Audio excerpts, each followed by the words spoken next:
미국의 조지아 주립대학의 경제학 박사인 토머스 스탠리 교수가 부의 세습에 대해서 연구한 결과를 발표한 적이 있습니다.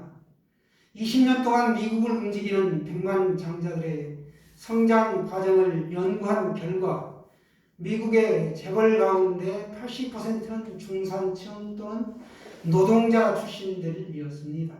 부모로부터 돈이나 기업을 물려받은 부자는 겨우 20%에 불과했습니다.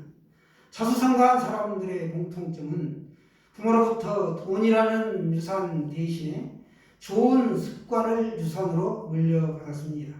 그들은 근면, 성실, 정직, 그리고 용기와 신앙 등 정신적 유산을 가장 소중하게 여긴 결과 큰 성공을 거두었습니다. 저의 국민학교 시절, 지금은 초등학교죠. 근면, 성실, 정직이 학교의 교훈이었습니다. 그래서 배울 수 있었고, 용기와 신앙은 집에서는 배우지 못했고, 용기는 군대 생활하는 그 짧은 기간에, 그리고 신앙은 맨 뒤에 앉은 고향숙님을 통하여 접하게 되었습니다. 감사한 일이죠. 성경은 우리에게 자식에게 물려줄 것은 물질적인 재산보다 정신적 유산이 더 소중하다라는 사실을 일깨워 줍니다. 오늘 본문 신명기의 이 말씀은 모세가 이스라엘 자손들에게 남기는 유언과도 같은 설교의 말씀입니다. 모세는 요단 동편 그쪽에서 하나님의 부르심을 받고 자신의 생애를 마감하게 됩니다. 그가 이제 여호수아를 앞세워 이스라엘 백성들을 가나안 땅으로 들여보내게 되는데, 들여보내면서 한 가지 염려가 그의 앞을 가렸습니다. 모세는 이스라엘 백성의 후손들이 가나안 땅에 대대로 믿음 안에서 굳건히 서서 하나님의 자녀로 살아갈 수 있는지 확신이 서질 않았습니다. 그래서 모세는 후손들이 대대로 하나님의 백성으로 살아갈 수 있는 비결을 가르쳐 주고 있습니다. 오늘 본문은 그래서 모세의 당부를 기록한 것입니다. 이른바 세마라는 교훈이지요. 세마는 이스라엘아 들으라 이런 뜻으로 한 문장으로 줄이면 자녀에게 말씀을 가르쳐라 그런 뜻입니다. 즉 믿음을 유산으로 남기라 그런 말입니다. 그렇지 않으면 다음 세대가 끊길 수 있다는 것입니다. 우리가 자녀들에게 반드시 물려주어야 할 믿음의 유산은 하나님의 말씀입니다. 이스라엘 가정에서 자녀 교육의 지침은 하나님의 말씀을 가르쳐 듣게 하는 일입니다. 말씀을 듣고 하나님을 사랑하도록 하는 것, 이것이 바로 그들의 지침이었습니다. 이 지침이 오늘날 우리에게도 그대로 적용됩니다. 구약 성경의 모세 오경 가게 되면 우리 잘 알죠? 창출, 레민신, 창세기, 출애굽기, 레위기, 민수기, 신명기 이 5권의 책을 모세가 썼기 때문에 모세 오경이라고 하는데, 이것을 히브리어로 토라라고 합니다. 율법서이지요. 율법서를 토라라고 부르고 있습니다. 그런데 이 모세 오경 토라를 유대교에서 경전으로 삼고 있고, 또 로마 카톨릭에서도 경전으로 삼고 있습니다. 그리고 동방 정교회도 마찬가지죠. 그리고 우리가 믿는 그리스도교, 일명 밖에서는 개신교라고 하죠. 이 그리스도교를 믿는 교회들 모두가 토라를 수용하고 있습니다. 이슬람에서는 이 토라를 믿는데 하나님, 여호와 하나님 자리에 그들이 믿는 신 알라가 그 여호와의 자리를 차지한 채로 모세오경을 경전으로 사용하고 있습니다. 기록된 토라는 유대교 회당의 언약궤 안에 들어 있습니다. 양피지의 글씨를 직접 쓴 사본이 들어 있는데, 그들은 예배 때에 이 토라를 갖다가 낭송하는 것을 아주 중요한 의식으로 행하고 있습니다. 한편으로 토라라는 말은 이브리 성경 전체를 의미하기도 합니다.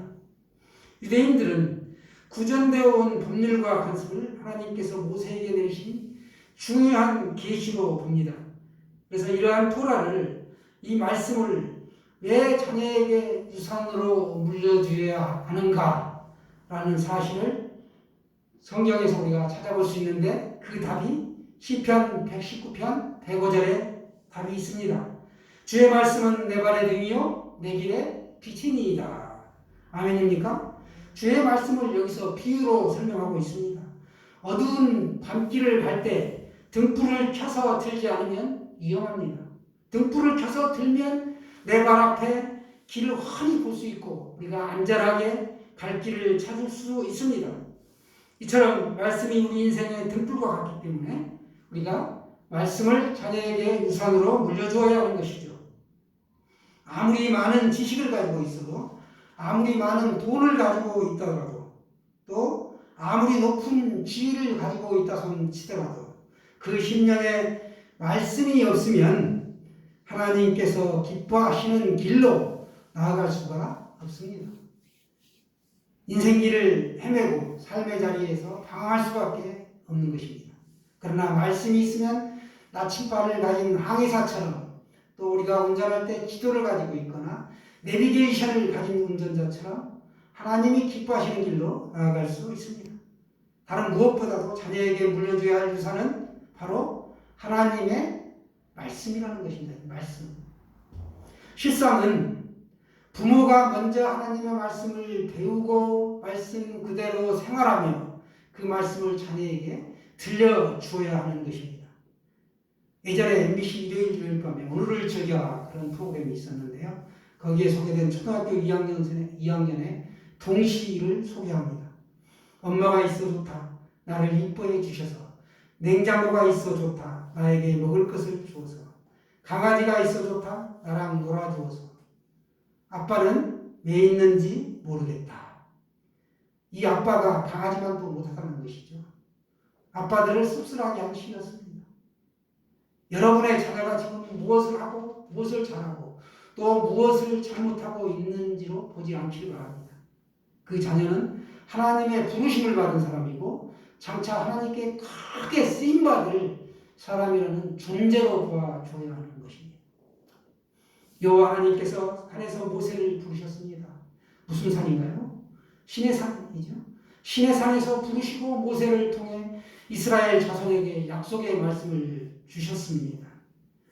너희가 내 말을 잘 듣고 내 언약을 지키면 어떻게 하겠다고요? 너희는 열국 중에서 내 소유가 되고 너희가 내게 대하여 제사장 나라가 되며 거룩한 백성이 되리라. 너희가 내 말을 잘 듣고 내 언약을 지키면 너희는 내 소유가 되고 제사장 나라가 되고 거룩한 백성이 되게 해주겠다. 이렇게 약속하셨습니다. 사흘이 지난 아침에 여호와 하나님께서 임하시죠. 우리가 우레와 번개가 빽빽한 이 구름이 산 위에 있었고 나팔 소리가 힘이 크게 들리는 가운데 시내산은 자욱한 연기로 가득 찹니다. 여호와 하나님께서 불 가운데 이제 강림하시죠. 그리고 모세를 부르셨습니다. 모세를 부르신 여호와 하나님은 십계명과 이스라엘 백성들이 지켜야 할 여러 가지 율법을 주셨습니다. 그런데 이 율법을 다 모세가 얘기했을 때 백성들이 뭐라고 대답합니까? 우리가 다 행하리이다 라고 이렇게 약속합니다. 우리가 그 모든 여호와의 율법을 다 준행하겠습니다. 이렇게 약속하죠. 그런데 어떻게 되죠? 지키지를 않죠. 이 율법을 완성시키기 위해서 예수 그리스도께서 이 땅에 오셨습니다. 예수님은 일찍이 미래에 대한 많은 비유를 들어 말씀을 가르치셨습니다.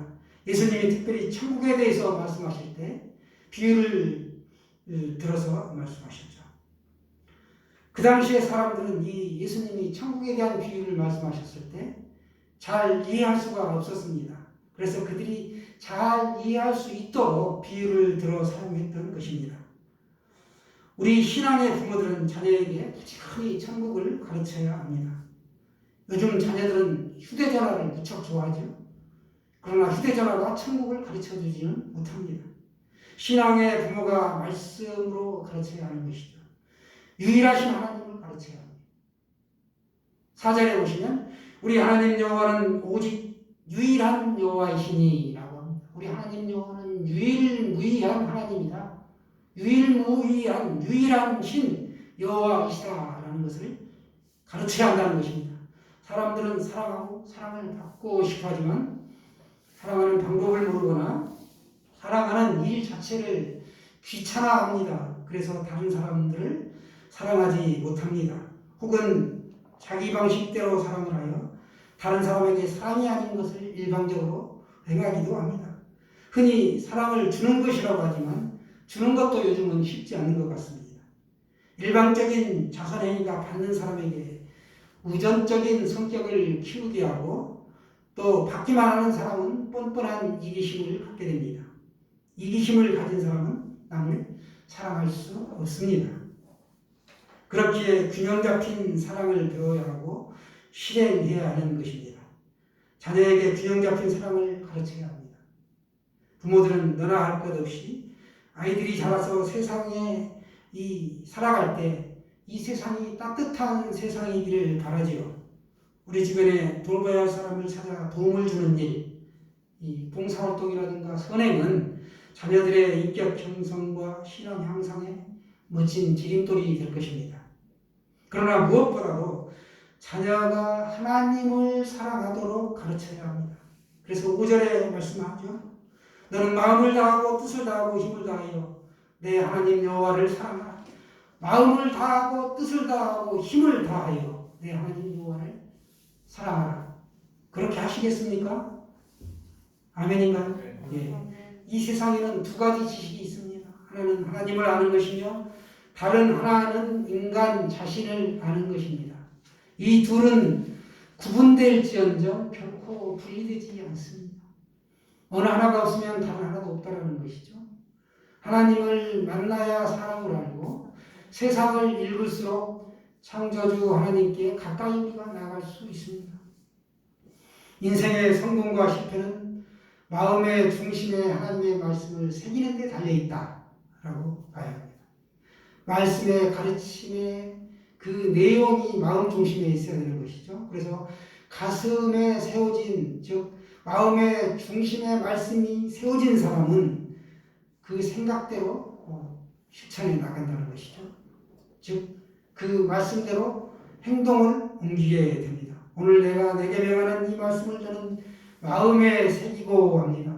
하나님의 말씀과 그 의미하는 바가 바로 자녀의 생각이 되고 삶의 원리가 되도록 우리가 가르쳐야 한다는 것입니다. 자녀가 말씀을 마음에 새기고 어떠한 경우에도 잃어버리지 않고 기억하며 삶에 적용하며 살아가려면 우리가 먼저 하나님을 알아야 합니다. 왜 그런가? 호세아 6장 4절에서 말씀합니다. 내 백성이 나를 알지 못하여 망한다. 우리가 하나님을 알지 못하기 때문에 망한다는 것입니다. 하나님을 알려면 최고의 방법이 있는데 성경을 읽는 것이죠. 성경을 읽고 들어야 하는 것입니다. 그래서 계시록에서 말씀합니다. 성경을 읽고 듣고 지키는 자가 복이 있습니다. 단언컨대 읽지 않으면 화가 있으리라. 화가 있습니다. 제발 읽으시길 바랍니다. 저도 마찬가지입니다. TV는 나의 목자시니 내게 즐거움을 주는도다. 이거 아니죠? 네. 성경은 말씀합니다. 나로 말미암지 않고는 아버지께로 올 자가 없느니라. 요한복음 14장 6절. 인간 안에 하나님을 알 만한 것이 있다 손치더라도 하나님을 알고 하나님께 나아갈 수 있는 길은 인간 자신에게 주어지지 않았습니다. 성경으로 말미암지 않고는 하나님을 알 수 없고 예수님도 알 수 없다. 이렇게 확대 해석할 수 있습니다.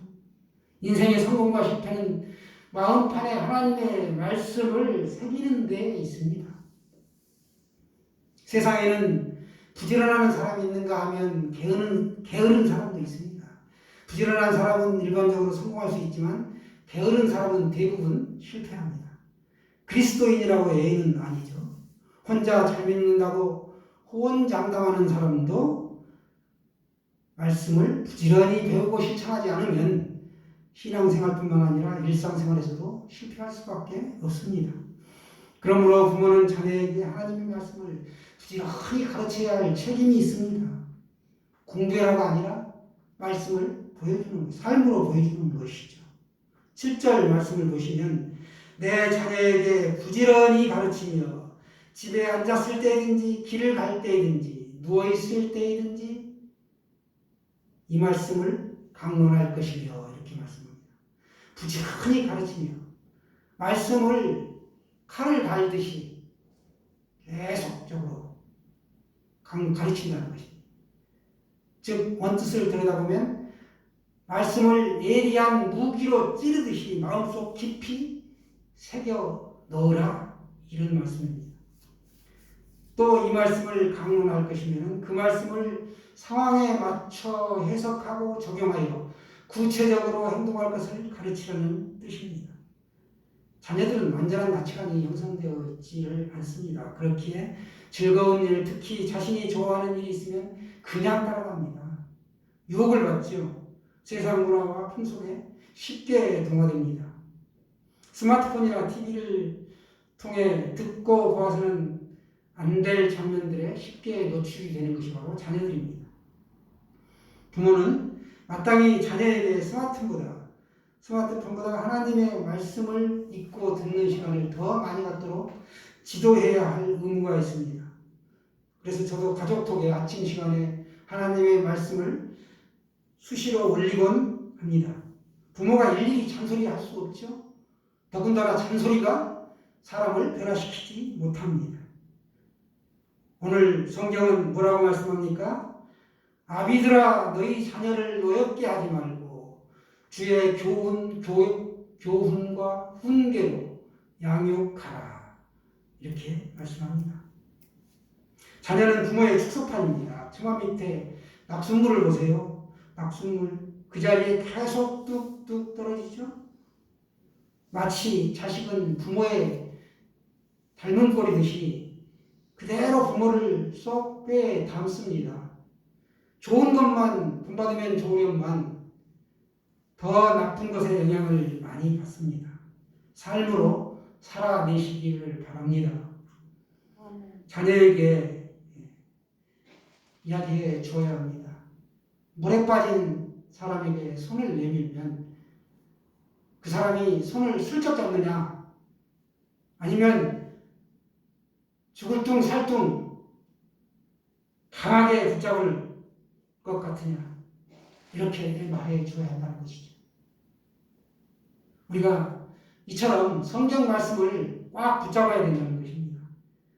부모는 자녀에게 지혜를 가르쳐야 합니다. 우리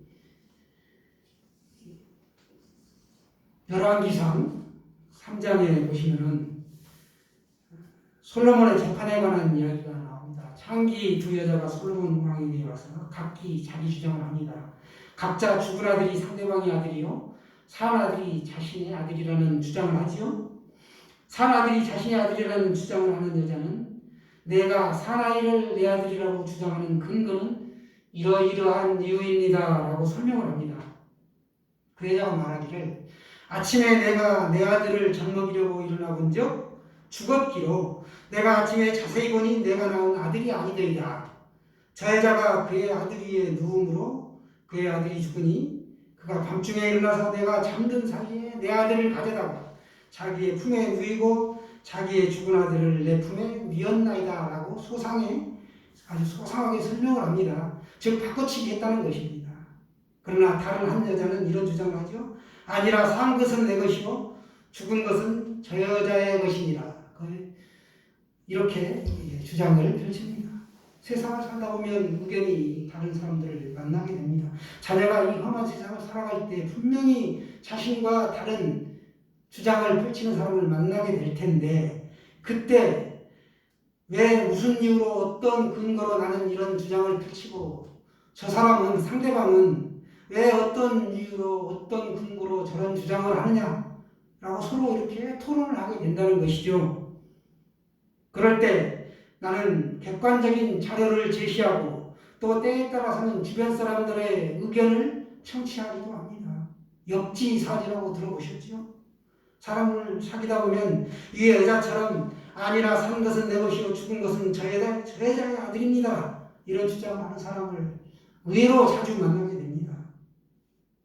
이 이야기를 다 들은 지혜의 끝판왕 솔로몬은 뭐라고 이야기합니까? 그래, 사나기가 둘 다 너희 것이었다. 칼을 가져오라 해가지고 사나기를 둘러 나누어 반은 이 여자에게 반은 저 여자에게 주어라 이렇게 명하죠. 그러자 사나들의 어머니가 되는 여자의 마음이 어떻습니까? 오늘 성경에 아들을 위한 마음이 불 붙는 것 같아서, 불이 얼마나 뜨겁습니까? 이 마음이 막 불 붙는 것 같아서 이게 어머니 마음이고 아버지 마음이죠. 왕에게 간청합니다. 내 주여 사나기를 그에게 주고 죽이지 마옵소서. 저 여자에게 주고 죽이지 말라는 겁니다.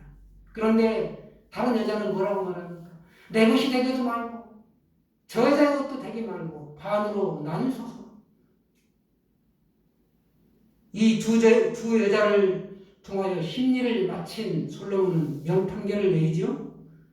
먼저 말한 마음이 붉은 것 같은 여자 내지요 사나이를 그에게 주시고 죽이지 마시옵소서라고 말하는 여자가 진짜 어머니다라고 말합니다. 부모는 이러한 지혜를 가르쳐야 합니다. 우리가 열왕기상에 나온 이 솔로몬을 통하여 이 지혜가 어디서 나오느냐? 아버지 다윗으로부터, 어머니 밧세바로부터 성경 말씀을 듣고 자랐기 때문에 이와 같은 지혜의 왕이 될 수 있었습니다. 세상에 지식보다 지혜가 굉장히 필요합니다. 부모는 자녀에게 반드시 이 지혜를 가르쳐야만 합니다. 지혜의 원천인 성경을 자녀에게 부지런히 가르치는 저와 여러분이 되시기를 축원합니다.